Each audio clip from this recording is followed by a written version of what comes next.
Hi everybody, this is advocate Vaibhav Chitlangia and आप सबका स्वागत है लॉ में जो करियर ऑप्शंस है उस वीडियो सीरीज के थर्ड वीडियो में, जहां पे हम लोग आज डिस्कस करने वाले हैं कि एक कंपनी में अगर आप अपना करियर बनाना चाहते हो एज अ लॉयर तो उससे आपको क्या क्या करना पड़ेगा।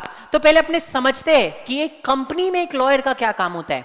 सी, आज हर एक कंपनी के ऊपर बहुत सारे कंप्लायंसेस होते हैं। हर एक कंपनी को डिफरेंट टाइप्स ऑफ चीजें करनी पड़ती है, डिफरेंट टाइप्स ऑफ रूल्स को फॉलो करना पड़ता है। इसके साथ साथ हर कंपनी का अलग अलग अग्रीमेंट्स होते हैं, अपने एम्प्लॉयज के साथ कॉन्ट्रैक्ट्स होते हैं। तो उन सारी चीजों के लिए जो बड़ी बड़ी कंपनीज होती है, जैसे उनके पास एक एचआर डिपार्टमेंट होता है, वैसे ही उनके पास एक लीगल डिपार्टमेंट भी होता है। और उस लीगल डिपार्टमेंट में किनको जॉब मिलता है? आप जैसे और मेरे जैसे लॉयर्स को। सो अगर आप ऐसा चाहते हो कि नहीं, मुझे एक बड़ी कंपनी में काम करना है, मुझे एक बड़े जगह जाके काम करना है as a lawyer, that is an option जहां पे आप किसी एस्टैब्लिश्ड कंपनी के लीगल डिपार्टमेंट में जाके काम कर रहे होगे। ठीक है, now this sounds very fancy, ये सुनने में बहुत अच्छा लगता है एंड ऑफ कोर्स इसके बहुत सारे फायदे भी है। सो लेट्स डिस्कस कि एक कंपनी के लीगल टीम में अगर आप एज अ लॉयर जाके अपना करियर बनाना चाहते हो तो उसके क्या क्या फायदे और क्या क्या नुकसान है। सबसे पहले आते हैं अपने टाइमिंग्स के ऊपर। तो कंपनीज जो होती है इंडिया में या पूरे वर्ल्ड ओवर, उन सबके वर्क आवर्स फिक्स्ड होते हैं। 9 to 5 जॉब, 10 to 6 जॉब, ये आपने कई बार सुना होगा। तो अगर कंपनी के बाकी एम्प्लॉयज के ऊपर ये टाइमिंग्स फिक्स किए गए तो of course you will also be an employee of the company, तो आपके ऊपर भी ये टाइमिंग्स फिक्स रहेंगे। सो टाइमिंग बहुत इजीली मैनेजेबल होते हैं, आपका वर्क लाइफ बैलेंस बहुत ज्यादा हिलता नहीं है, आप आराम से एक फिक्स टाइमिंग पे जाते हो, एक फिक्स टाइमिंग पे आते हो। You also get a chance to enjoy your family life. तो दैट वे टाइमिंग्स के हिसाब से it's a very very very good option. ठीक है, सेकेंडली, आप जब एक कंपनी में स्टार्ट करते हो काम करना तो आपकी इनिशियल सैलरी जो होती है वो भी काफी डिसेंट सी होती है, अच्छी सी होती है। 8 से 12 लाख के बीच में आपको सैलरी का पैकेज मिल जाता है। सो सैलरी देखा जाए तो as compare to many other options काफी अच्छा होता है, बट ऑफ कोर्स इससे भी ज्यादा सैलरी आपको दूसरे ऑप्शन से मिल सकते हैं। हाउएवर ये सैलरी आपका रेगुलर इंटरवल्स में इंक्रीज भी करता जाएगा एंड आपको प्रमोशन भी मिलता रहता है। तो since you will be an employee of the company, जैसे एक कंपनी में जितने भी पर्क्स मिलते हैं, एक कंपनी में जितनी भी इंक्रीमेंट्स होती है, प्रमोशंस होती है, छुट्टियां होती है, ऑल दोस थिंग्स आपको मिलने वाले, वो सारे फायदे, सारे बेनिफिट्स आपको मिलने वाले हैं अगर आप एक कंपनी के लीगल डिपार्टमेंट में जाके काम करने का सोचते हो तो। थर्ड, एक बहुत बहुत बहुत बड़ा फायदा होता है कि आप उस पर्टिकुलर कंपनी में, उस कंपनी के जो बड़े ऑफिसर्स हैं उनके साथ भी बैठ के काम करते हो। सो अगर मान लो किसी कंपनी में कोई लीगल इशू है, देन द कंपनी सीईओ और the company CFO, CO, directors, these big people will have a meeting with your legal team end of course आप उस लीगल टीम में उनके साथ बात कर सकते हो। जैसे कि रिलायंस में अंबानी के साथ of course their legal team meet. So वहां पे अगर आप काम कर रहे हो तो आपको मौका मिलता है ये बड़े बड़े ऑफिसर्स, ये बड़े बड़े डायरेक्टर्स, ये बड़े बड़े लोगों के साथ काम करने का। सो वो अगेन एक बहुत बहुत बहुत बड़ा फायदा होता है एक कंपनी के लीगल डिपार्टमेंट में जाने का। नाउ ये थे कुछ फायदे about working in the legal department of a company. Now let's discuss इसके नुकसान क्या क्या है या इसमें क्या क्या डीमेरिट्स है। सबसे पहला, कंपनी का जो टाइप जॉब होता है ना, वो एक बहुत स्पेसिफिक टाइप का जॉब होता है। आज जब आप एक लॉ फर्म में काम कर रहे हो या आप जब लिटिगेशन कर रहे हो तो आपके पास बहुत डिफरेंट टाइप्स के इश्यूज आते हैं जिसको आपको दिमाग लगा के सॉल्व करना होता है। बट कंपनी में अगर आप जाते हो एक लॉयर की तरह तो आपको बहुत ही सिंपल सा टास्क दिया जा सकता है। फॉर एग्जाम्पल कॉन्ट्रैक्ट्स रिव्यू करना, कॉन्ट्रैक्ट्स में देखना कि क्या प्रॉब्लम है, जो एकदम बेसिक टास्क होते हैं वही होता है। सो एक पॉइंट ऑफ टाइम के बाद शायद मोनोटनी हिट कर जाए और आपको बहुत बोरिंग लगने लग जाए ये जॉब। ऐसा इसलिए होता है बिकॉज कभी भी कोई भी कंपनी में कोई बड़ा लीगल इश्यू आता है तो they generally prefer going to a law firm. Company अपने इन हाउस काउंसिल से जो basic day to day activities है वो काम करवाती है, बट जो बड़े कॉम्प्लेक्स इश्यूज आते हैं तो उसके लिए उन्हें लॉ फर्म्स को का हेल्प लेना बेटर लगता है। एंड इसी की वजह से अगर आप एक कंपनी में काम कर रहे हो ना तो बहुत रेयर ऐसा होगा कि आपको कोई कॉम्प्लेक्स इशू खुद से सॉल्व करने को मिलेगा, बिकॉज कोई भी कंपनी रिस्क नहीं लेना चाहती and they generally hire big law firms to help them out with these complex issues.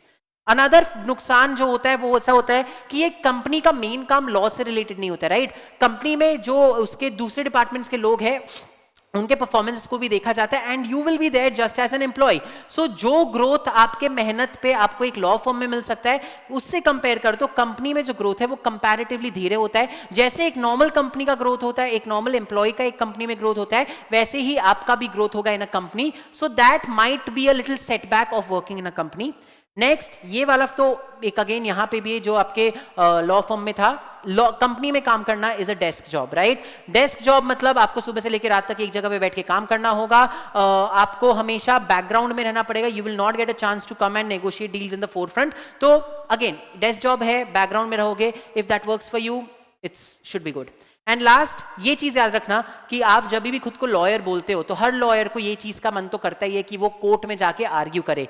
शायद आप एक बार खुद को मना लो कि नहीं मेरे को नहीं करना लिटिगेशन, मेरे को दूसरा काम करना है for XYZ reason, but time and again आपको ये चीज जरूर लगेगा कि at the end of the day I am a lawyer, मैं लॉ का कोई काम नहीं कर रहा हूं। तो उस चीज के लिए याद रखना एक कंपनी में काम करने के बाद आपको कोर्ट अपीयरेंसेस करने नहीं मिलेगा, because you are not allowed to be registered as an advocate if you are employed as a company. So you will not have any chance to go and appear before any court of law, and that does not work for a lot of people. So ये है कुछ नुकसान of working as a lawyer in a company. मैंने आपको सारे फायदे भी बता दिए, सारे नुकसान भी बता दिए कंपनी में काम करने के। अब इन फायदे और नुकसान को एनालाइज करके अगर आपको लगता है कि कंपनी में काम करना is the right choice for you, तो आइए देखते हैं लॉ कॉलेज के दौरान आपको क्या क्या करना पड़ेगा। जैसा कि हम लोगों ने लॉ फर्म के टाइम बोला था या लिटिगेशन के टाइम बोला था, सेम वे अगर आप एक कंपनी में काम करने का सोच रखे हो तो you have to start interning with companies. Company के लीगल डिपार्टमेंट्स भी इंटर्नशिप्स रिलीज करते हैं, एंड यू शुड ट्राई कि आप अपने लॉ कॉलेज में के टाइम पे इन कंपनीज के इंटर्नशिप्स में अपने आप के लिए एक जगह सिक्योर कर लो, because that will give you an idea कि आगे जाके जब आप एक्चुअली काम करने लगोगे तो आपको क्या चीज एक्सपेक्ट करना है इन कंपनीज में अपने जॉब से, ठीक है। नेक्स्ट है आप अपना सीवी जो है उसको एरिया या सेक्टर स्पेसिफिक बनाओ। सो फॉर एग्जांपल अगर आप चाहते हो कि मुझे आगे जाके किसी फार्मेसी कंपनी में काम करना है, मेरे को फार्मेसी कंपनी के लीगल डिपार्टमेंट में काम करना है, then you should make sure कि योर रिसर्च पेपर्स या योर आर्टिकल्स या your internships are somewhere related to pharmacy, so that उस फार्मा कंपनी को भी लगे कि you are genuinely interested in their work. अगर आप अपने सीवी में ये चीज किसी तरीके से नहीं दिखाओगे कि मेरे को आपके सेक्टर से प्यार है या मेरे को आपके सेक्टर में इंटरेस्ट है, then things might become a little tricky. So make sure कि अगर आपका कोई एरिया ऑफ या कोई सेक्टर ऑफ इंटरेस्ट है तो आप उस डायरेक्शन में अपने सीवी को प्रिपेयर करो। नेक्स्ट, एक कंपनी में भी एक हियरार्की फॉलो की जाती है, और आप जब कंपनी ज्वाइन करते हो तो आप एकदम लोएस्ट रंग ऑफ द लैडर होते हो। तो मेक श्योर कि आप अपने आप को इस चीज के लिए प्रिपेयर करो कि जब आप कंपनी में जाओगे तो आप जूनियर मोस्ट रहोगे, आपको लोगों के ऑर्डर्स लेने पड़ेंगे एंड उनके हिसाब से काम करना पड़ेगा। There will be times when you have a lot of work, there will be times when you have to slog, but that is how it is in a corporate structure, and you will have to face these things in the initial few years. And the last is, because आप एक company में काम कर रहे होगे, आप एक company का पूरा डिपार्टमेंट का पार्ट होगे, तो आपको अपने मैनेजमेंट स्किल्स और प्रेजेंटेशन स्किल्स पे काम करना चाहिए अपने लॉ कॉलेज के दौरान, क्योंकि एक कंपनी में आपको कई बार ऐसा मौका मिलेगा जहां पे आपको चीजों को हैंडल करना पड़ेगा, मैनेज करना पड़ेगा, जहां पे आपको चीजों को प्रेजेंट करना पड़ेगा। सो मेक श्योर दैट आप अपने उन टाइप के स्किल्स के ऊपर काम करो। अगर आप इन सारी चीजों का ध्यान रखो एंड आप चाहो कि आप करियर बनाना चाहते हो एक कंपनी में, then the doors will open for you. You can go in places like Cipla which is a pharmaceutical company, JioSaavn which is an entertainment company, Reliance सबको पता है, विप्रो सबको पता है। सो ये कुछ ही एग्जांपल्स है, but there are so many different companies in the country जो लॉयर्स को हायर करती है। सो अगर इन बातों को दिमाग में रख के आपको ऐसा लगता है कि आपको आगे जाके एक कंपनी में अपना करियर बनाना है as a lawyer, then this is the right option for you. But अगर आप अभी भी अपना सही ऑप्शन नहीं खोज पाए हो तो डोंट वरी, बिकॉज अगले वीडियो में we are gonna talk about public sector undertakings and how to make a career in that. So stay tuned for video number 4 on public sector undertakings. Thank you.